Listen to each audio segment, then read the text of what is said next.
በስጋ ወራት ለመነ ጸለየ ይላል። ፕሮቴስታንት እንዴት ብላ ነው የምትተረጉመው? ምን አይነት መማለድ ነው? እውነት ጸለየ ሲባል ቸግሮት ነው? ደግሞ የለመነውስ ወደ ማን ነው? ይህን ሁሉ መመለስ አለባቸው። ክርስቶስ የነሳው ያ ስጋ ቃል የባህሪ አምላክ አደረገው፣ ጌትነትን ሰጠው፣ ገንዘቡ ሆነ፣ አንድ አካል አንድ ባህሪ ሆነ።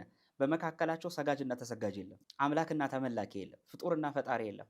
አንድ አካል አንድ ባህሪ ሆነ። ክርስቶስ ይላል በመስቀል ላይ እያለ እውነት የለመነው ቸግሮት ነው ይላል። ተወዳጆቹ ይህን ስታስቡ ክርስቶስ ከአባቱ አንሶ ነው ልትሉ ትደፍራላችሁን? ይላል። ምን ብለን ነው ማመን ያለብን? አሁን ኢየሱስ ክርስቶስን ሰዎች ምን ብለው ነው ማመን ያለባቸው? አሁን እንደ ኦርቶዶክሳዊ እይታ ስናየው እኛ ኢየሱስ ክርስቶስን ከዓለም በፊት የነበረ ዓለምን የፈጠረ በዓለም ውስጥ ያሉትን ሁሉንም ፍጥረታት የፈጠረ እንዲሁም ደግሞ አዳም በወደቀ ጊዜ የሰው ልጆችን ለማዳን ድጋሚ በአዲስ ፍጥረት የፈጠረን ያዳነን በመስቀል ተሰቅሎ ከዛም ትንሣኤውን ያወጀ ያረገ ወደ አባቱ ያረገ በአብ ቀኝ የተቀመጠ እንዲሁም ደግሞ ዳግመኛ ሊፈርድ ወደዚህ ዓለም የሚመጣ እንደሆነ እንመሰክራለን። ሌሎቹ ደግሞ አሁን በሌላዎች ለምሳሌ በሙስሊሞች ስናይ ኢየሱስ ክርስቶስን እንደ ተራ ነብይ የሚያዩት አሉ። ጀሆቫዎቹንም ስናይ እንደ ተራ ሰው የአምላክነት ባህሪ እንደሌለው አድርገው የሚገልጹ አሉ። ወደ ፕሮቴስታንቶች ደግሞ ስንመጣ ኢየሱስን ወደ አማላጅ የሚያደርጉት ነገር አለ እና ኢየሱስ ክርስቶስን ማን ብለን ነው ትክክለኛው ማመን ያለብን? እሱ ላይ ትንሽ ገለጻ ቢያደርጉልን ማለት ነው። ምክንያቱም ሰዎች ሁሌ በተለያየ ጊዜ እየተነሱ ኢየሱስ እንዲህ ነው ይላሉ። ቅዱስ ጳውሎስም ያለው እኮ እንግዳ በሆነ ትምህርት አትወሰዱ ያለው በቃ ሁሌ ኢየሱስ ክርስቶስ እንዲህ ነው እያሉ አዳዲስ ትምህርት የሚያመጡ ሰዎች አሉና ኢየሱስ ክርስቶስን ማን ብለን ነው ማመን ያለብን? እሱ ላይ ትንሽ ገለጻ ቢያደርጉልን። አዎ እሱ በዚሁ አጋጣሚ ማመን የሚለው ኮንሰፕት ላይ እኮ አንግባባም። አሁን ብዙ ሰው የሚመስለው እነሱ እምነት ብቻ ማለታቸው ይመስለዋል። ያለያየ ራሱ እምነቱ ላይ ገና መች ተስማማ ነው ራሱ ትክክል። ለምሳሌ ጌታችን ኢየሱስ ክርስቶስ በዚሁ አጋጣሚ የማቴዎስ ወንጌል ምዕራፍ 16 ላይ ጌታ የመጣበት ዋና ዓላማ ነው ጥያቄው ራሱ። ሐዋርያቱ ምን ብሎ ጠየቃቸው?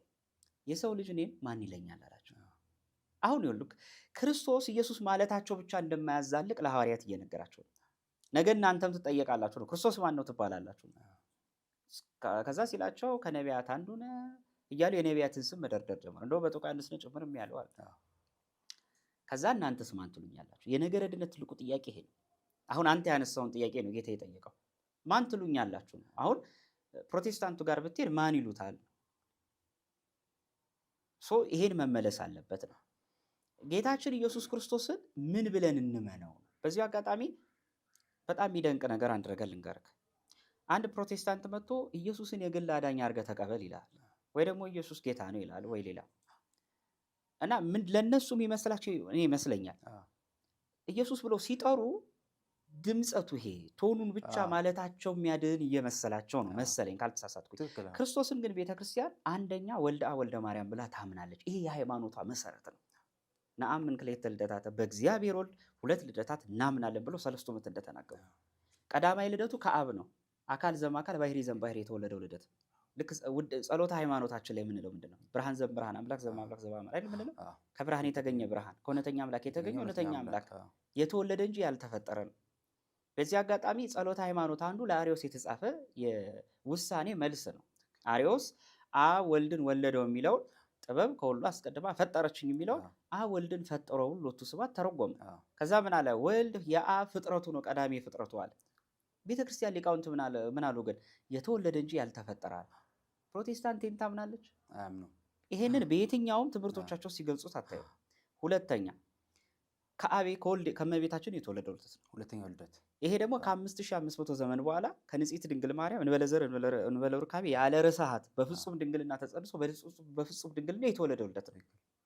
ኢየሱስ ክርስቶስ ላይ ያለን እምነት ላይ ልዩነት አለ። እንዴት? አንደኛ ከእያንዳንዱ ፕሮቴስታንታዊ ትምህርት ጀርባ በዚህ አጋጣሚ ሁለት ባህሪ ትምህርት አለ። አሁን ብዙ ሰው የሚያስተውለው ከካቶሊካዊነት ወጣን ይላሉ እንጂ ካቶሊካዊነት ጀርባቸው እንዳለን በዚህ ማወቅ አለባቸው። ለምን መሰለ? አሁን ክርስቶስን በስጋው ልክ እንደ ፍጡር እንደሚመልድ አድርጎ ሲሰብኩ የሁለት ባህሪ ትምህርት ተጽዕኖ እንደሆነ በዚህ ታውቃለን። ከእያንዳንዱ ጀርባ አለ። ቤተክርስቲያን ግን ያ ክርስቶስ የነሳው ያ ስጋ ቃል የባህሪ አምላክ አደረገው፣ ጌትነትን ሰጠው፣ ገንዘቡ ሆነ፣ አንድ አካል አንድ ባህሪ ሆነ። በመካከላቸው ሰጋጅና ተሰጋጅ የለም፣ አምላክና ተመላኪ የለም፣ ፍጡርና ፈጣሪ የለም። አንድ አካል አንድ ባህሪ ሆኗል። ይሄን ማመን ነው ድህነት ማለት። ኢየሱስ ክርስቶስ በመስቀል ላይ ተሰቅሎ የግል አዳኝ አይደለ፣ የዓለም አዳኝ፣ የዓለም መድኃኒት፣ መድኃኒ ዓለም እንደሆነ ማመን፣ ይሄ ነው እምነት ማለት። በዚህ ላይ ያለን እምነት በጣም ፍጹም ልዩነት አለው። በስጋ ወራት ለመነ ጸለየ ይላል። ፕሮቴስታንት እንዴት ብላ ነው የምትተረጉመው? ምን አይነት መማለድ ነው? አብርሃም ለንጉሱ እንደለመነ ያለ ልመና ነው? እውነት ጸለየ ሲባል ቸግሮት ነው? ደግሞ የለመነውስ ወደ ማን ነው? ይሄን ሁሉ መመለስ አለባቸው። ፕሮቴስታንት ይሄን መመለስ አትችልም። ቤተ ክርስቲያን ግን በሚገባ አስቀምጠዋለች። ለዚህ ነው ቄርሎስ አለ መስዋዕቱ እርሱ ነው አለ። ካህኑ ሊቀ ካህኑ እርሱ ነው አለ። መስዋዕት አቅራቢ መስዋዕት ተቀባዩ ራሱ ነው አለ።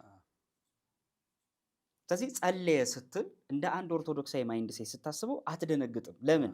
በስጋ ወራት የፈጸማቸው ነገሮች 4 ነገሮችን ማዕከል አድርጎ እንደተፈጸሙ ስለምታውቅ። አንደኛ ምንም መሰረት አድርጎ ነው? ፍጹም ስጋ እንደተዋህደ ለማጠየቅ። ሁለተኛ የአዳምና የልጆቹን ልመና አድርጎ ሲለምን። ሶስተኛ ለእኛ አርአያ አብነት ለመሆን። አራተኛ የዲያብሎስን አሰራር ለማፍረስ።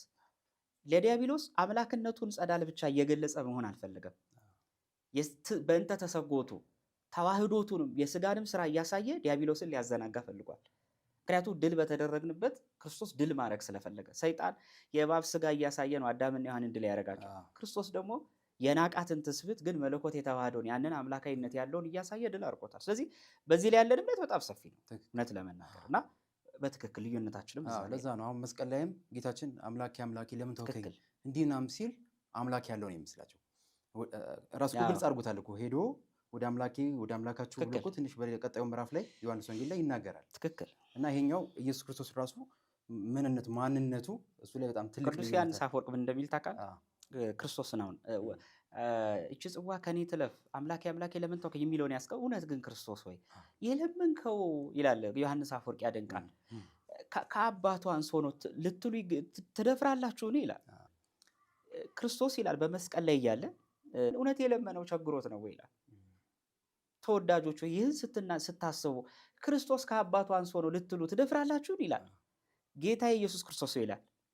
መስቀል ላይ ሆነ ሲያይ ልክ መስዋዕት እንደሚያቀርብ ሊቀ ካህን ትመስለኛለህ። ቀና ብለህ ስትጸልይ ደግሞ እዛው ላይ ዞር ብለህ ይላል ለፈያታዊ ዜማን በመንግስት በመጣ ጊዜ አስበኝ ሲል ዛሬ በገነት ከኔ ጋር ታድራለህ ብለህ ደግሞ ስትፈርድለት እዛው መስዋዕት ተቀባይ ሆነ አያለሁ አሉ። በመስቀል ላይ ሆነ መስዋዕትም ነህ አያለሁ፣ መስዋዕት አቅራቢም ሆነ አያለሁ፣ መስዋዕት ተቀባይ ሆነ ደግሞ እዛው ለከፈያታዊ ዜማን ጸሎት ሰምተህ ስትፈርድለት። በዚሁ አጋጣሚ ለፈያታዊ ዜማን ወይም ፈያታዊ ዜማንን ያዳነው አማልዶ አይደለም ፈርዶለት። በዚሁ አጋጣሚ ፈራጅ አምላክ ስለሆነ ነው። ለየግል ኃጢአት ኢየሱስ ቆሞ በአብ ዘንድ ይለምንልኛል የሚል ከየትም ያልተገኘ ፕሮቴስታንት የሱት ትምህርት ለዚህ ፈያታዊ ዜማን ማሳያ በቂ ነው። ምናልባት በኋላ እናነሳዋለን። በቂ ነው እና ዮሐንስ አፈወርቅ እዛ መስቀል ላይ ሆኜ ይላል መስዋዕትነትህን አየሁ ይላል፣ ሊቀ ካህንነትህንም አየሁ፣ መስዋዕት ተቀባይነትህንም አየሁ ይላል። ልዩነት አለን በጣም የሚለውን ለማጽናት ያህል